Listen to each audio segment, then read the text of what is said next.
I want to share a couple of things with you. First of all, we're awfully excited about Cobras and the addition to our thrill ride portfolio. It's going to be a great family ride, and it adds to all the great rides. We've had great success with Cheetah a few years ago. Falcons the last year and a half has been just a great new attraction for us. Our guests have responded so favorably to it. I think this might be many people's favorite ride in our park, and I'm looking forward to it. So here this morning to tell you about a couple of things, a couple of aspects of the ride that we haven't shared with you yet. One is that if you came by the front of Crown Colony outside, you saw the ride vehicle. It's a spinning ride vehicle. That's the first time that you have seen it. And it has some elements to it that our engineers are going to share with you this morning that are really unique. The first third of the ride, you're going to be locked going forward. The second third, and you go up the vertical lift, which is new for us, and it's a one-of-a-kind ride in the world. After you come off the vertical lift, you're going to be going forward like a traditional roller coaster.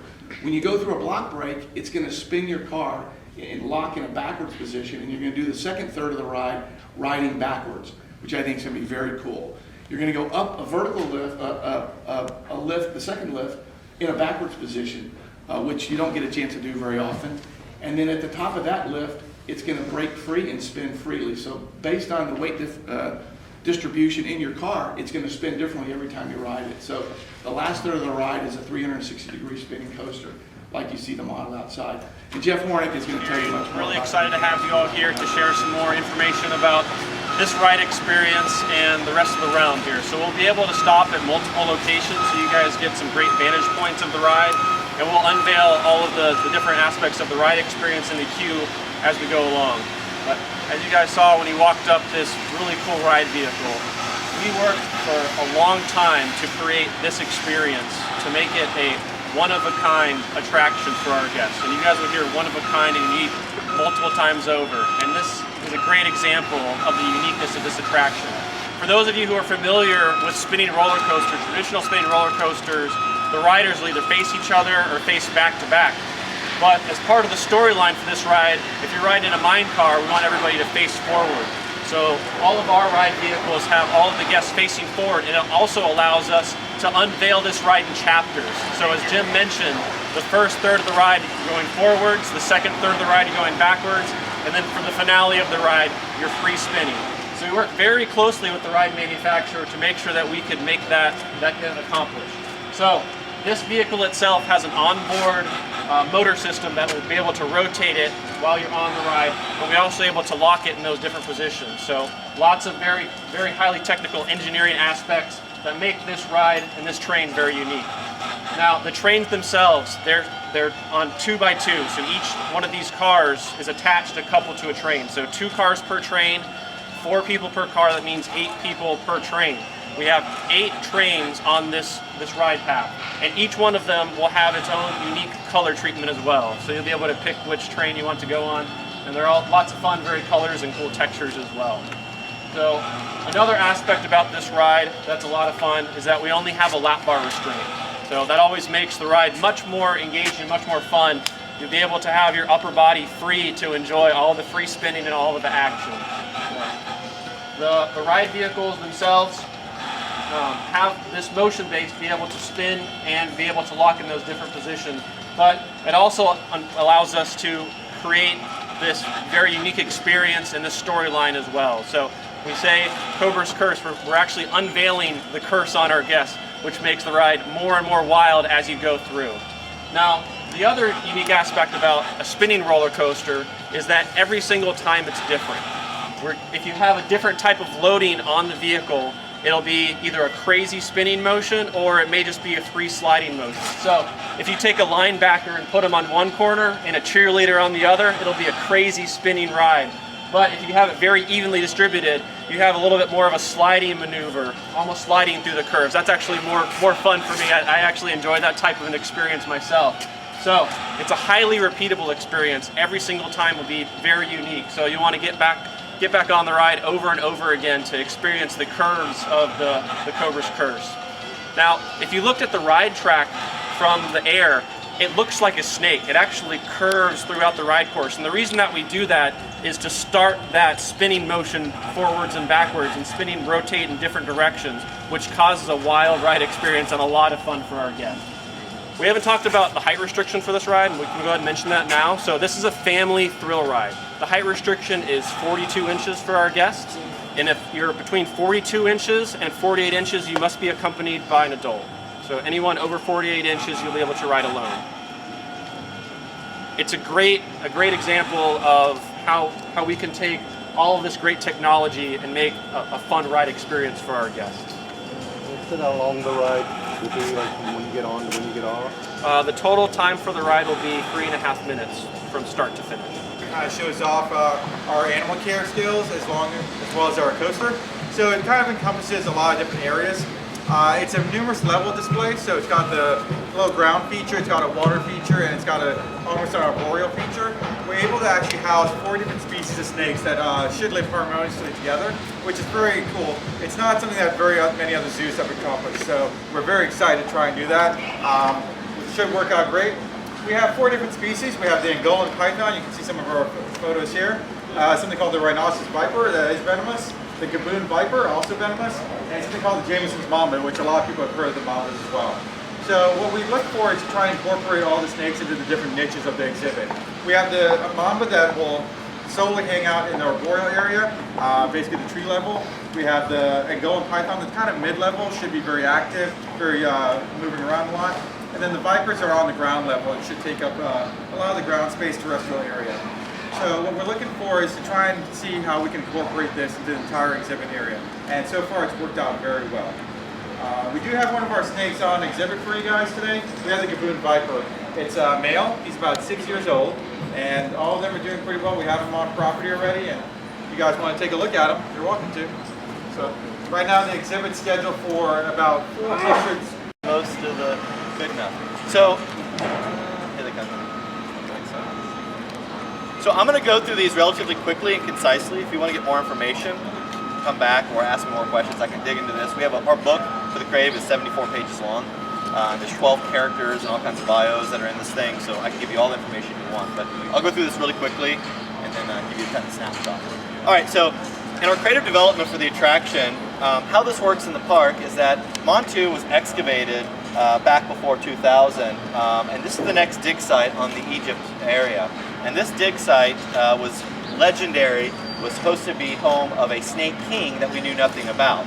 So the Vice Corporation, which is right here, which is our imaginary corporation that is the archaeological dig team, has shown up and they started excavating.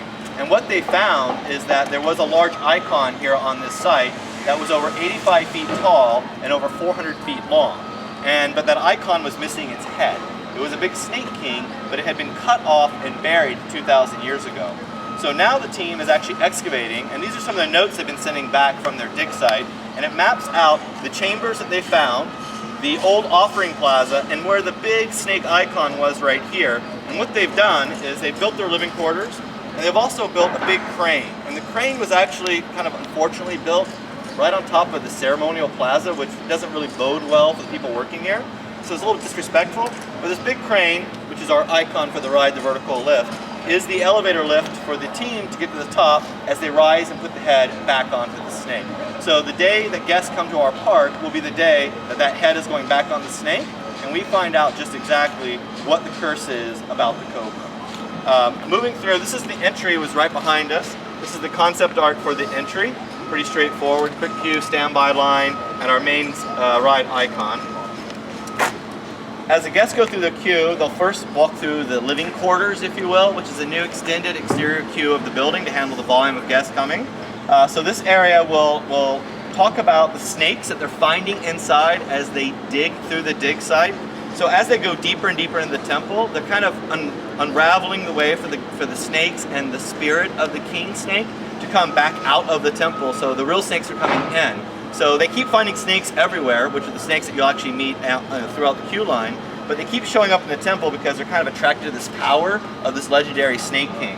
And there's all kinds of information in here about why snakes are important to the wild, why snakes are dangerous, why some snakes aren't dangerous, and why they matter to us, and kind of unravel some of the myths of why people think snakes are so creepy and gross and make them really, what they are is really cool animals. Moving through the temple, they'll go to Chamber 1. So Chamber 1 has been partially restored So the head has been placed back onto this snake icon, and this is actually where you find the live snakes that are kind of really attracted to the power of these little icons of the original Snake King. And the guests will have a chance to take a look. It's floor to glass, it's got great water features, and it's one of the most beautiful snake exhibits I've ever seen. So it's a big treat for all of us. But moving deeper in the temple, we actually come across Chamber 2, which is the problem. So Chamber 2 starts to unravel what we actually are starting to learn about the Snake King. So this chamber will use a series of lighting, sound, wind, and projection effects to actually make the chamber come alive. So our Snake King icon here will actually come alive with 3 different shows that explain the history of him, his followers that used to follow him and adore him, but then they turned on him and cut off his head to remove his power. So all that will be shown as this Snake King spirit comes back to life, comes onto the central icon here, disperses around the room, and brings all the hieroglyphics to life that tell the story of how this all went down 2,000 years ago. That spirit then disappears into a crack, which heads towards the ceremonial plaza, which is our ride station, and we just go get on our ride vehicle and pretend we didn't see any of the warnings not to go, right? Yeah. Something goes terribly wrong. And then we get on our ride vehicle, and the first show scene on the ride is actually the snake lamatorium. So this is where, because snakes were really sacred to these folks, this is where the snakes were actually mummified at the level of other tombs and kings within Egypt.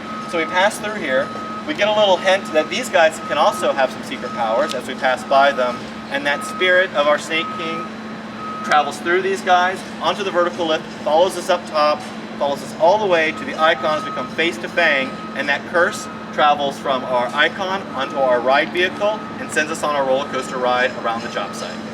That is So Cobra's the question curse came up, story in a nutshell. is this an area that's not going to be a guest area when we open up, right? Because you feel like you're right in the middle of the ride restricted area. But no, you're actually standing where guests will be able to stand when we open up this ride.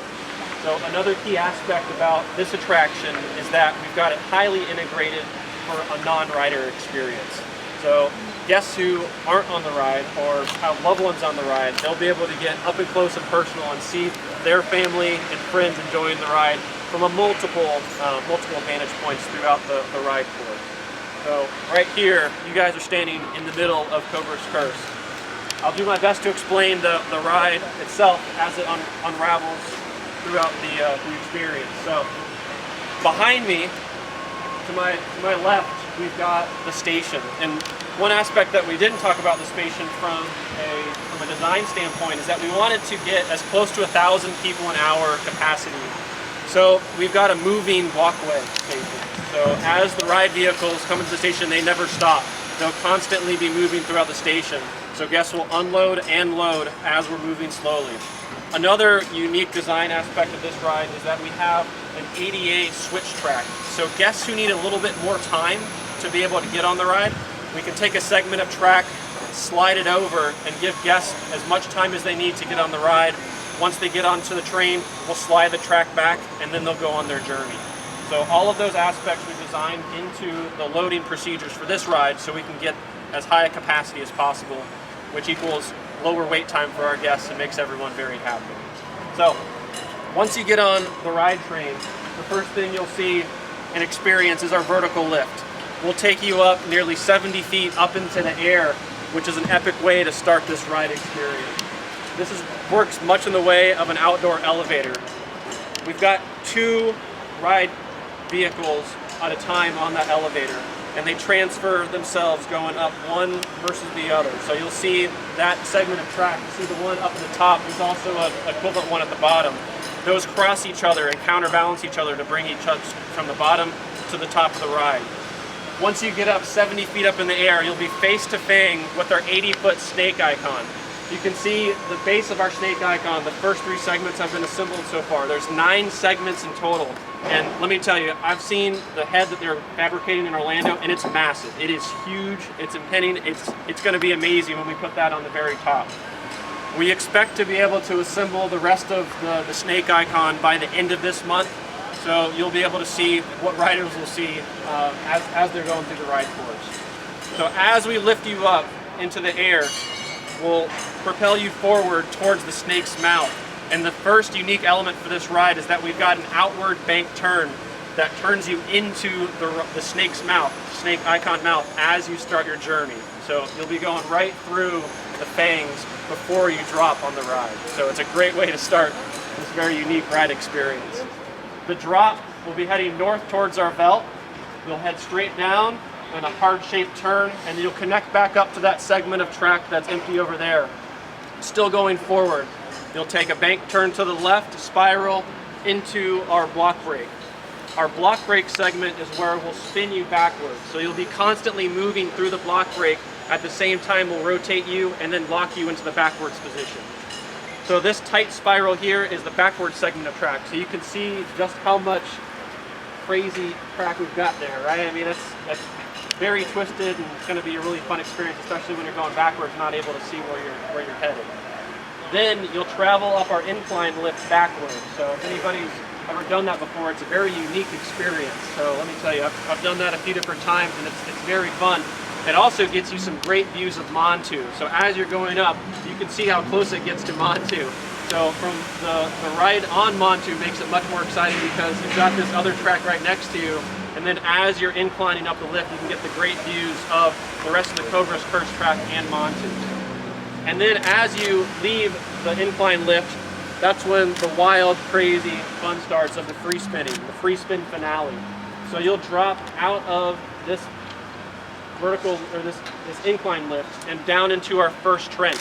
We've got 3 trenches on the ride, so you'll be spinning down this trench behind you, spinning up overhead of the guest pathway, back down into our second trench, over a bank turn to the right, over top of our train, and then underneath our train. And we've got serpentine curves in a trench underneath the train track, just to cause you to do lots of crazy spin, lots of fun as the grand finale for the ride. So the pace for this ride gets more and more intense all the way up to the very end. It's relentless, it won't let go. It's a lot of fun for the guests, and a crazy experience. Definitely one of a kind. Like I mentioned before, since it's a free spinning roller coaster, every time you ride will be different. So depending on how the train vehicles are loaded will cause you to spin wildly, mildly, or somewhere in between. So it'll make guests want to go over and over again. So you can see how tight this ride is, right? It feels like you're right up against all of the buildings and right up against where we're standing right now. We did that on purpose. Anytime you've got all of those close buildings and near misses, it makes the ride feel that much more exciting and that much faster. So you'll be able to see as you walk through this realm how close and how many cool vantage points you can take your photos. My favorite spot of the entire ride is standing right here looking up top. So this will be a great place for your selfies, taking pictures of the riders while they're enjoying the ride. So otherwise, some other great views. You'll be able to see the velt, which is on the other side of that equipment over there. So I've been to the top of this vertical lift, and it's a great view. It's a great way to start the ride. It's very photogenic, and it's really pretty while you're up there.